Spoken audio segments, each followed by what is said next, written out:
အချို့သောကြည့်ကားတွေဟာကိုကြည့်တဲ့ရှုထောင့်အနီးဝန်းနေရာကိုလိုက်ပြီးတော့မြင်နေရတဲ့မြင်ကွင်း subject တွေဟာလည်းပြောင်းလဲမှုဖြစ်သွားနိုင်ပါတယ်။ဥပမာဒီပကြီးကားကိုအပိုင်းလေးတွေခွဲပြီးတော့ကြည့်လိုက်မယ်ဆိုရင်ပထမတစ်ပိုင်းမှာကမ်းခြေမှာထိုင်လို့နေတဲ့မိမကြီးတစ်ယောက်နဲ့ကလေးငယ်တစ်ယောက်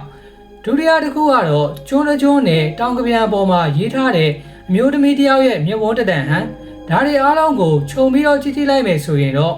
မျက်လုံးနှာခေါင်းပါးစပ်ပါတဲ့အမျိုးသမီးတစ်ယောက်ရဲ့မျက်နှာတစ်ခုဖြစ်သွားပါတယ်။ဒီပကြီးကားဆိုရင်1940ခုနှစ်က Salvador Dali ရဲ့ Adolescence လို့ခေါ်တဲ့ Surrealism ပကြီးကားတစ်ချက်ဖြစ်ပါတယ်။ပကြီးကားတွေကကမ်းခြေမှာထိုင်လို့နေတဲ့အမျိုးသမီးကတော့ Salvador Dali ရဲ့ကလေးဘဝကတူနာပြုမိန်းမကြီးဖြစ်ပြီးတော့ဘေးမှာရလို့နေတဲ့ကလေးငယ်ဟာဒါလီကိုယ်တိုင်ပဲဖြစ်ခဲ့ပါတယ်။ Seascape မြင်ကွင်းတစ်ခုကိုအမျိုးသမီးတစ်ယောက်မျက်နှာဟန်နဲ့ဖန်တီးခဲ့တဲ့ဒီပကြီးကားဟာဒါလီရဲ့ကလေးဘဝမညံ့တစ်ခုလည်းဖြစ်ခဲ့တယ်လို့ဒီပကြီးကားရဲ့နောက်ဆုံးထူးခြားချက်တစ်ခုကတော့ဆေဗဒေါဒါလီဟာဒီပကြီးကားကိုပြင်သစ်ရုပ်ရှင်မဂ္ဂဇင်းတစ်ခုရဲ့စာမျက်နှာပေါ်ကမော်ဒယ်တရားရဲ့မျက်နှာကိုအထူးယူပြီးတော့ဖန်တီးသွားခဲ့တာလည်းဖြစ်ပါတယ်။